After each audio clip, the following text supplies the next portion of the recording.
start by asking you, your reaction to the news. We saw your video post this morning confirming, and I want to hear your initial reaction and/or follow-up, and then we'll go right to press questions from there. Yeah, look, I mean, this is boxing, right? So these types of things happen, and it's unfortunate, but still going to be a massive fight, just like it was last time.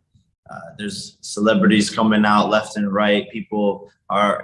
Some people are even more excited to see me fight Tyron again. And there's unanswered questions. That's why the slogan for the fight is "Leave no doubt." I've gotten so much better in this training camp, and I'm going to leave no doubt. I want to knock this guy out, and we can move on from there. But for the Furies, it's an embarrassment. They said, "Oh, we'll fight Jake with a broken rib. We'll fight Jake with a chest infection. We'll fight Jake with our arms tied behind our back." And then when it actually came to fighting me, they pulled out. So, it sucks, but it is what it is. All right. For a press, you guys know the drill. Use the raise hand function on the keypad, and I'll invite you to ask your question. I'm going to have you please identify yourself and your outlet that you're covering for. We'll start with James Bell. Yes, James Bell from the Boxing Source here. Jake, kind of like going to you working with Amanda Serrano. I know that you have your Most Valuable Promotions, and she's alongside there with you in training. So how is it like working with her and promoting her in order to get the big fights later on down the line? Amanda's great. She's a superstar, and we're just excited to help her elevate her career to the next level because she's put in the work. She's one of the greatest boxers ever, men or woman. And Most Valuable Promotions is just excited to work with her to give her the paydays that she deserves and to put her on that pedestal. And that's what we've done so far. And we're eyeing a mega fight between Katie Taylor and Amanda Serrano in 2022. So it's exciting, and just looking to elevate this sport. That's really what I've done since I've come in, and every which way. And women's boxing is a big passion of mine. All right. Thank you, Jake. Thank you, James. We're going to go to Nolan King. Nolan. Hey, Jake. Nolan King from USA Today and MMA Junkie here. Obviously, for Tyron to get this rematch, there's a lot for him to gain. He can get his win back, or he can get the win that he was seeking the first time around. But for you, what do you feel like the biggest thing is for you to gain here, having fought Tyron once before and already defeated him? For me, the biggest thing to gain is proving people wrong from last time that thought he won, which is hilarious, including the judge who made it a split decision. Clearly, he was at some different fight. But now I'm just going to back that up and go and knock this guy out. And it just goes to show that when I say anyone, anytime, any place, I mean it. And most fighters aren't like that. And for me to take whoever, wherever, whenever, this early on in my career, doing 8-round fights in my 5th fight, it's unheard of. So people just need to realize how serious I take this, and how a lot of these other professional fighters don't train as hard as me. They're not as prepared as me. And like Tommy Fury, he pulled out of the fight because of, some silly little thing. I fought with a broken nose. I fought sick. The list goes on. So the last fight against Tyron, I had a hyperextended elbow. Didn't say anything. Why? Because it doesn't matter. I'm still going to go in there and find a way to win. So that's my motivation, is win. And I saw in the video you put out this morning, you had talked about how you're going to, give Tyron $500,000 should he be able to knock you out. What was the motivation behind that offer from you as well? Man, you know me, I like to make things more interesting all the way across the board. There's been this rumor going around about a no knockout clause in my contracts, which someone started and everyone else ran with. People are like sheep. They just believe anything they read or see, and they go whichever way the crowd is going. So that's been a rumor that is completely untrue. I'll be in jail for rigging fights. It's illegal. And so we just wanted to squash that rumor right away. And from now on, we will be giving bonuses to my opponents if they can knock me out, because we want to incentivize them and prove to the media that, all of this, prove to the media and to the world that all of these rumors aren't true. And to be Last clear, one. that's contractual in Tyron's agreement. So there's a contractual guarantee that if he knocks out or TKOs Jake, he gets a $500,000 bonus payment. Gotcha. Thanks. And the last one for me, Tommy has issued a statement since his withdrawal saying that, he apologized and said that he's dealing with a broken rib and a chest infection, and that he hopes that this would be something that would be able to be run back next year. The fact that he pulled out of this fight, would that give you any hesitation of signing to fight him again in the future? It does. It really does. He didn't show up to the press conference, and then he pulled out of the fight. He's done a terrible job at promoting the fight that we had. He posted on social media whenever, like once every other week. He's not as hype as everyone thought, and I'm pissed off now. I don't like them. I don't like anything to do with the family. I think they're sketchy. I think they're shady. And I don't see really a reason to come back next year and give him that big of an opportunity and that big of a payday. It would almost be more fun and more satisfying for me to just leave him in the dust and make him fight till he's 25-0 if he gets that far, to get the same payday that he was getting in his 8th fight. We'll see. We'll see. Thanks, Jake. Appreciate it. Nolan, thank you. Let's go to Jake Donovan. Jake? Thanks. Hello, Jake. This is Jake. I just wanted to ask, obviously it's too late to adjust for, in training, from Tommy Fury to a rematch with Tyron, but is there anything different about this training camp that was the case in your last one? Yeah, we changed up a lot of things. A to Z. Last fight showed, okay, Jake's not just going in there and knocking Tyron out. There's a lot of things to work on. I didn't fight my best fight for sure, so it wasn't even my best night, but there was a lot of things to work on, and we did that this camp. We went 10 times harder. I've sparred almost 200 rounds since that fight, and changed up a lot of details. Diet, it was one of the big things. I really stopped eating as many carbs. We brought in a nutritionist, and he tweaked every little thing, and I'm 10 pounds lighter than I was going into the last fight.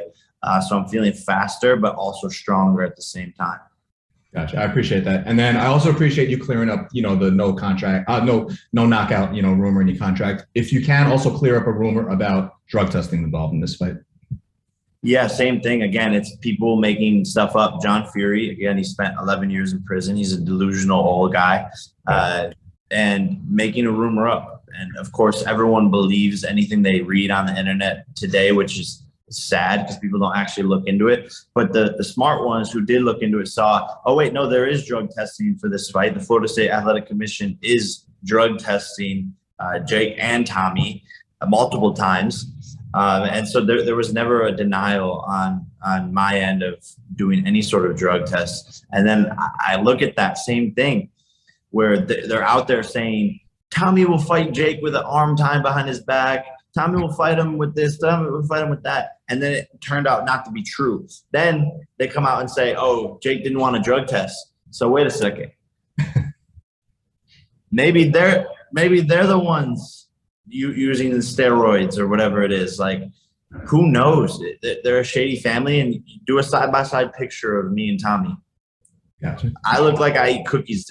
I'm like sort of a, I'm in shape, but I'm just always been naturally sort of a tubby kid.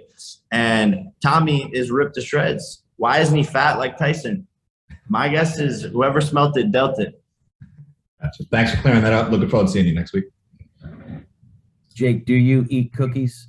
Not a real thing. I did. I did eat cookies in the last camp, but this camp I cut them all out. I'm kidding. I didn't. No, but seriously, I love cookies, man. And it's Christmas. I got my Christmas tree right here. I'm waiting till I can have some cookies. December after this fight. Oh.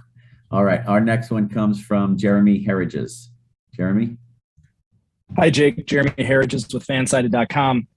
When you get the news that Tommy's out, was Tyron your go-to for this fight, or did you have other candidates in mind?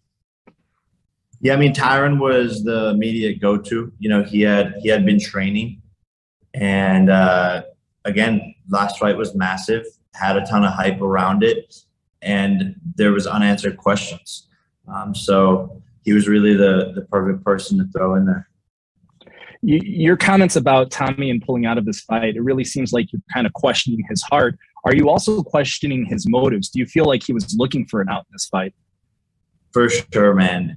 I question everything about that family. And when you throw, this kid is 22, right? So when you throw a 22-year-old in who he's never accomplished anything himself, the only reason he's anything is because of his brother. So he's had a silver spoon in his mouth his whole entire life. He's got fame because of his brother, and he's never actually had a real opponent. He's only been put in there with people who were meant to lose. So when you throw in that, you throw in you're fighting me, I'm a scary guy to fight. The shit talk, the pressure, all of this, I think he cracked and looked and tried to find a way out. 100%. I truly believe that in the deepest bones of my body, and it's just unfortunate. Thank you for the time, Jake. Much appreciated.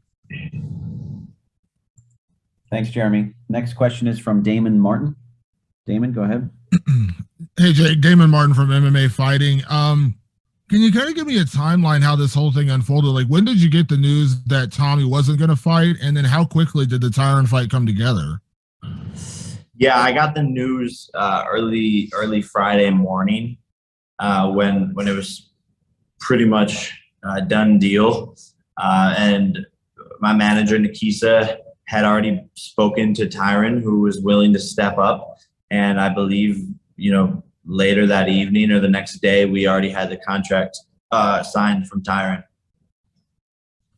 I know Tyron really wanted the rematch. We had the whole tattooed bed, all that kind of stuff went on. It seemed like you kind of put him behind you, but is there maybe a little bit of respect that, listen, this is a big opportunity. He's getting a chance to maybe try to avenge his loss, but at the same time, he is taking a fight against you on 2 weeks' notice. Like, is there a certain level of respect for a guy stepping into a situation like this? 100%. He has balls, and Tyron deserves a lot of credit for stepping in here. As does Jake, though, Damon. Jake deserves the same respect, right? He's taking a fight 12 days out when he's 4-0 in his career, doing pay-per-view numbers that no other boxer outside of Canelo is doing on their own. So he's risking a lot to ensure this fight stays together. And last one for you, Jake. Last time when I spoke to you in Cleveland after the fight, you didn't make any excuses about your performance, but you said you kind of felt weird in there. Your feet felt weird. You didn't feel yourself in that fight. Do you feel like this is that chance to kind of rectify what happened the last time? I mean, you won, but you didn't get to put on the performance you wanted to against Tyron. I know you acknowledged that after the fight. Yeah, and that's why this is exciting to me, and that's what I'm using as my motivation, is the fact that I get to leave no doubt.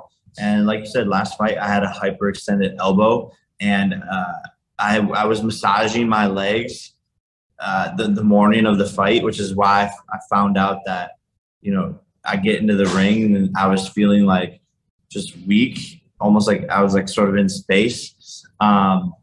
So made a ton of adjustments, and he's going to be fighting a different person December 18th. And I'm excited to show him that and to show the world that. Thanks, Jake. Okay, it looks like we have time for a couple more. We're going to go to Stephen Mulhausen.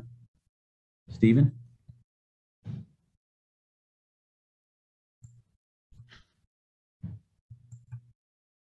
There we go. Stephen Milhausen here from The Zone, and thank you, Jake, for the time. And just, you guys were talking about, the respect and everything. Do you feel like you will get the respect once everything is said and done and you do what you feel like you're going to do on December 18th? Do you think the same respect will be there for you for accepting this fight on short notice? Who knows? The story has been people making excuses every which way about my fights. So I sort of don't care what people have to say or if the respect is there. The bottom line is I got to go in and knock this guy out. That's my job, and I plan on doing so. And we'll see what happens afterwards, but I could really care less because no one has ever wrote my checks, or, the haters never paid my bills. So I don't care what people have to say. But Jake, Jake, share with them what you said to me when I called you about why you wanted to keep this fight together. I mean, I was just like, the show must go on. I'll fight anybody, anyone, anytime, any place. I say that. Our team says that, and we mean it. That's the difference. Is the shit I say, I mean it. And I think a lot of these fighters, they just say stuff just to say stuff. I have a responsibility to put on this show for my fans. I wanted to fight 3 times this year, and every fighter on the undercard, imagine them getting the call being like, "Oh, the event's canceled." Like, that sucks for everybody. A lot of these boxers live paycheck to paycheck, fighting, and they need this in their life. So I had to step up to the plate, and I didn't care who it was that they threw me in there with. So there was no consideration to canceling the card and switching it to maybe sometime in the first quarter of 2022. Not from Jake's part. Yeah, not on my part. There was the business side of it, the show times, and Nikisa, who they were weighing all the options, and I was like, "Yo, no, like, we need to do this fight." Throw whoever in there, and because the way I looked at it was, let's see. Okay, they move it to January, they move it to February. Well, Tommy's gonna find an excuse then to not do the fight. So fuck this guy. Like, on to the next one. I have one more, and I know you on social media have gone back and forth with Gervonta Davis, and I just wanted to get your thoughts, Jake, on his performance last night, if you even watched the fight. Yeah, I thought he lost. I think a lot of people will say that, and I agree as well. I thought they were going to give it a draw, obviously, because he signed with Mayweather Promotions, Al Heyman, and we know how dirty boxing is and how judges are being paid off. But, of course, those close swing rounds are going to get thrown to Gervonta, but I thought he lost. He didn't throw he hurt his hand or whatever for 3 rounds. He didn't throw a single left hand, and some of the judges gave those rounds to him. It doesn't make any sense. And, he calls me a clown, but he had a clown performance. Thank you, Jake, for the time, and see you next week in Tampa. Thank you, Stephen. So to clarify, the December 18th program is a Showtime pay-per-view event from Amalie Arena, and the card is unchanged other than the main event opponent, obviously, for Jake. Amanda Serrano will face Miriam Gutierrez in a 10-round lightweight bout.